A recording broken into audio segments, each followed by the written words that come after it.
Beulah, and today we're gonna read Ivy and Ben. Today we're gonna start at the Ben Meets Ivy chapter, and the end of reading at the next chapter because today's chapter is quite long. Now, are you ready for read this one book with a lot of stories? Now, here we go. And first you can read is the magic of Ivy and Ben. And started at Ben Meets Ivy chapter. Now, really, here we go. Ben meets Ivy. Ben picked out between leaves. Nancy hadn't seen the 2,000 bill. Oh, not 2002, 20 bill. She was standing on it. Thought Ben. Her plan was a bust. But if she kept being a ghost, maybe she could scare Nancy a little.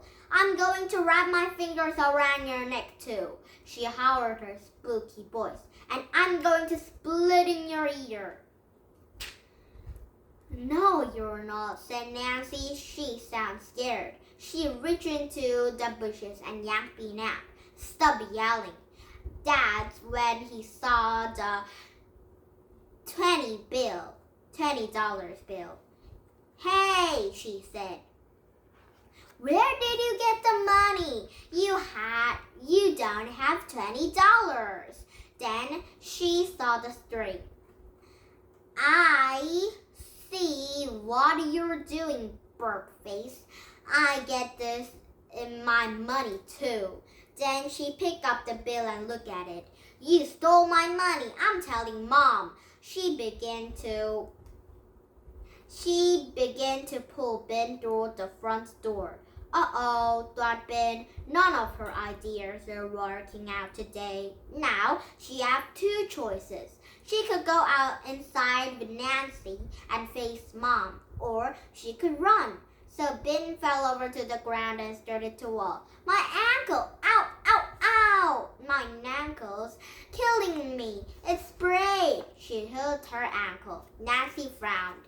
You don't sprain your ankle, you faker, she said, but she bent down to take a look.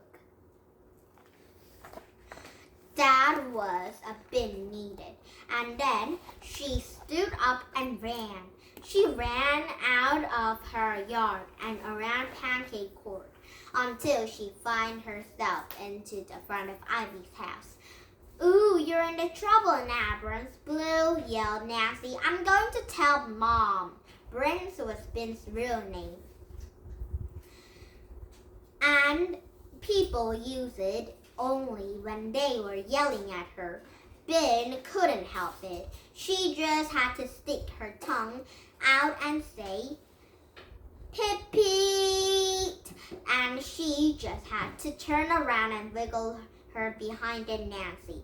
That's it, Nancy yelled. I'm getting Mom. She stormed into the house.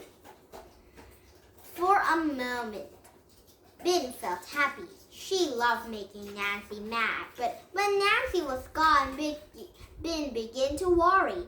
Mom hated when she did more than one bad thing at the time.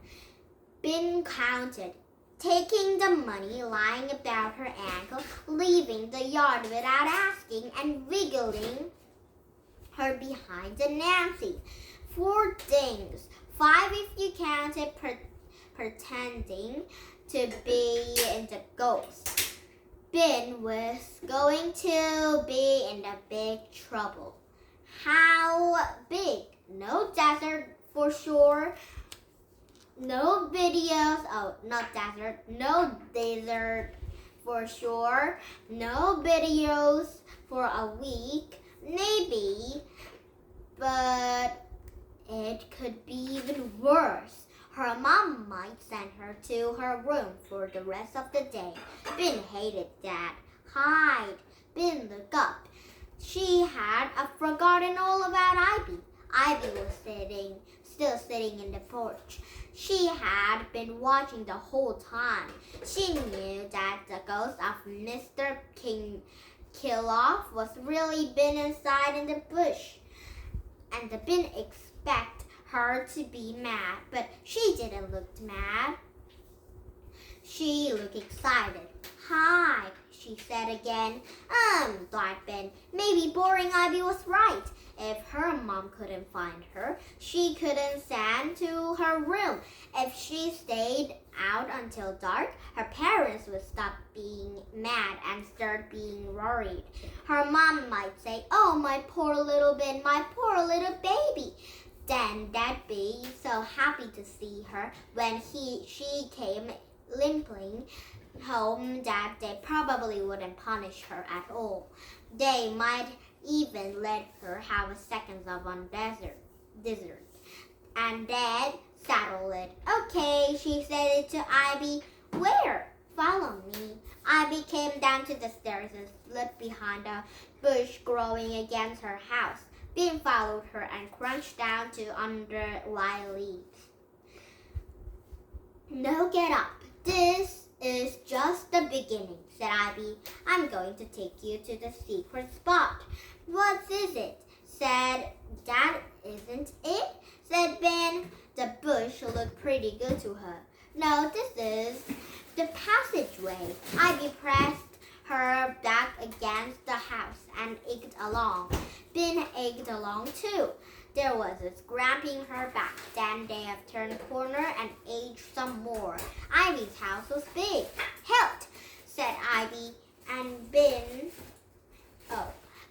have aged some more. "Oh, help," said Ivy, and Ben helped. "Now," said Ivy, "close your eyes and I will take you to the secret spot."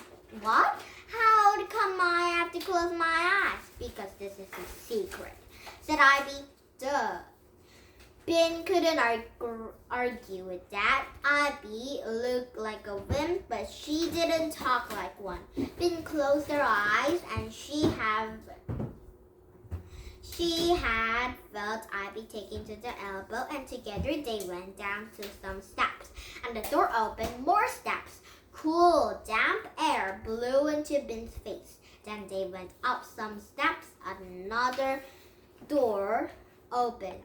They were inside again. Ivy was taking Ben through the tall grasses. "Shh," said Ivy suddenly. Then Ben half crouched. "Crouch down," said Ivy, and Ben half crouched. There was a silence. "Okay, you can get up now." "What happened?" said Ben. "Spies," said Ivy. Ben figured Ivy was probably making that up. "Now you can open your eyes," Ivy said. Now Ivy hatches a plan. Maybe now Ivy hatches a plan. Now there were some secret places, and the secret places will be some secret places at Ivy's house. Now we're gonna see the secret room for tomorrow. Okay, but maybe tomorrow we get the Ivy and Ben chapter 2. This is Ivy and Ben 1 book. Now we're gonna have Ivy and Ben 2 book maybe tomorrow, because today I'm gonna have the more time, or tomorrow's afternoon I'm gonna read all of them. Oh, but I really want to see what is the secret place, so I'm gonna tell you when I read all of them tomorrow, okay? And now did you have fun? ULS English Country, we come back with this book, maybe this book, or when we have a time to read all of the story, then I will gonna have the new book, new Ivy and Ben, two book, okay? Not 2 chapter. Okay, now please thumbs up my YouTube. Bye bye everybody, and have a nice day. Bye.